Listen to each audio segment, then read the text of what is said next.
Hey guys, Anime Gypsy here with another One Piece review. This is chapter 907. And to be frank, this chapter, in my perspective, is in the top 10 favorite chapters post time skip. In my perspective, easy. Probably somewhere around number 6 and number 7. Like, easily. This chapter's amazing. It leaves you with more questions than answers, but the thing about this chapter is it's the way Oda writes it, and it's the events that happen, the revelations, the story progression that happens. Oh my god. Oh my god. You are left with a thirst and hunger for the next chapter that is just so intense, a thirst to know what's going to happen, a hunger for further revelations, and this chapter is divided up into 5 spectacular, awe-inspiring pieces. The first one is Kaido and Big Mom's meeting, Denden Mushi meeting, phone conference, whatever you want to call it. And in this meeting, we get 3 bits of information that are crucial. The first one, Big Mom is going to be in Wano Kuni. And if Big Mom is in Wano Kuni, Trafalgar Law, Luffy, Kid, everyone else over there has no ghost of a chance of winning, especially if Big Mom and Kaido join forces. However, if it's a 3-way, then that might actually play in the favor of Luffy. If it's a 3-way and if Kaido is not having it with Big Mom, then yeah, that'll definitely play in the favor of Luffy. Now, the second thing we find out is that there's some sort of relationship between Big Mom and Kaido. And the nature of this relationship is unknown. However, I will hypothesize that this relationship must have been birthed due to the size of Kaido. Let me put it in other words.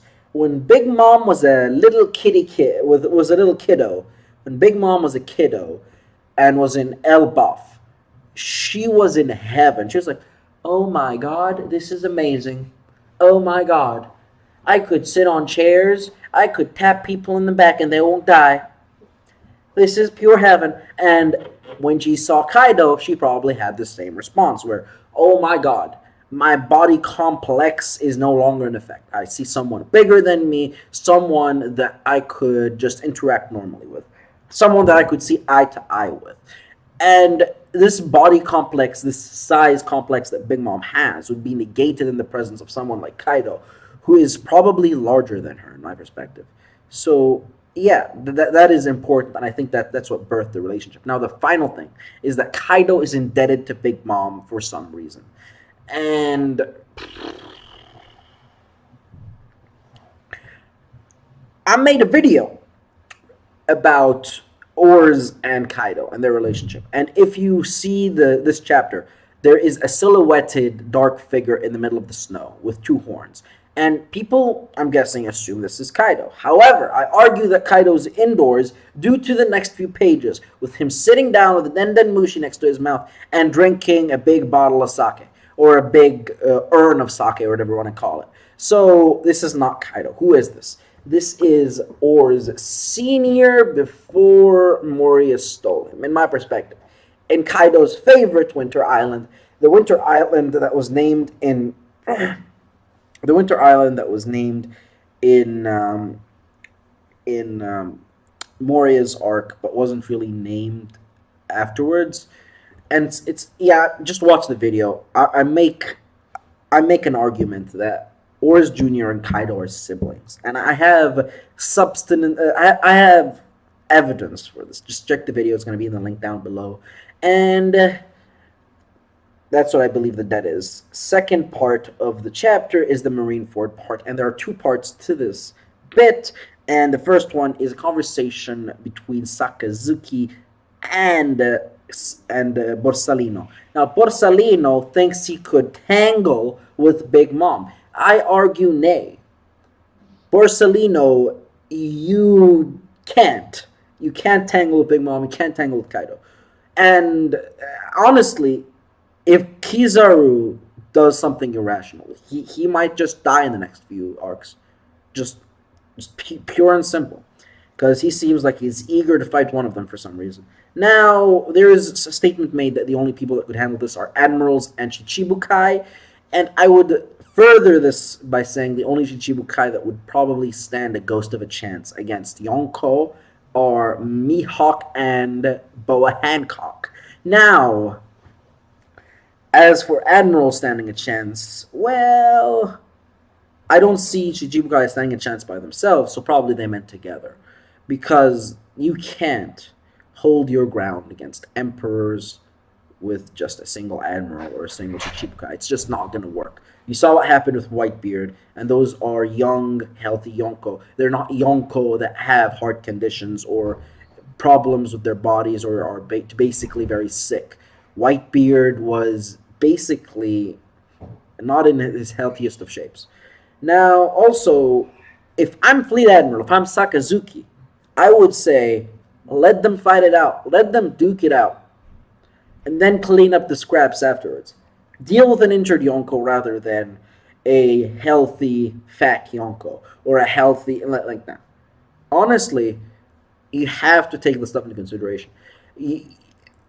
If Big Mom and Kaido are uniting to defeat someone that the Marines view as the fifth Yonko, the Gonko, so to speak, then let him die.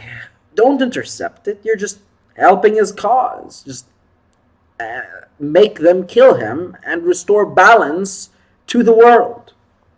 Because if Luffy was Yonko status, that would throw the whole system out of whack.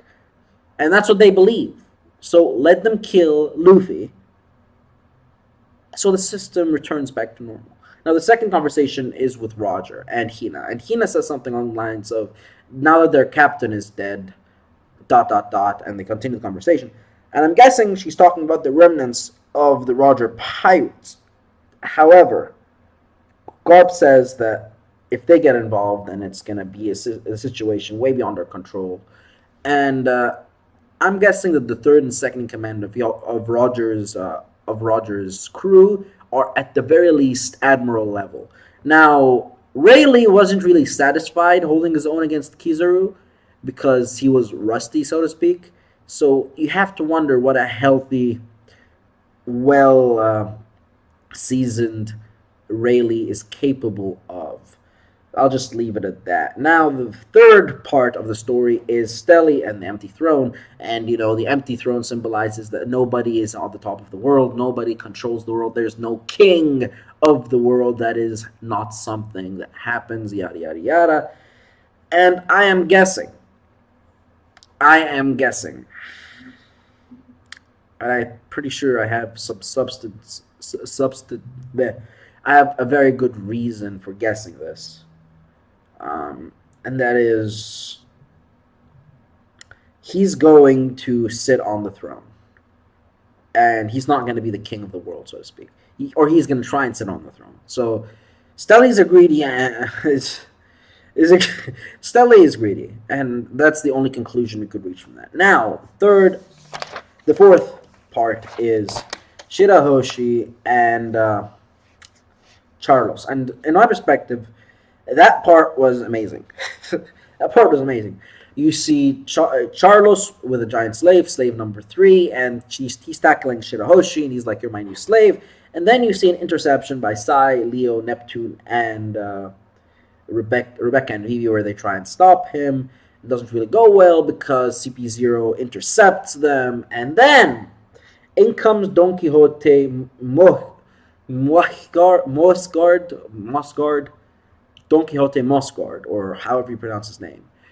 And he's a celestial dragon. He knocks Charlos out. And he's like, Otohime made me human, and I'm indebted to you guys. And then, in this particular section, I think this section reveals that we are not going to get immediate conflict when it comes to the royals and the celestial dragons.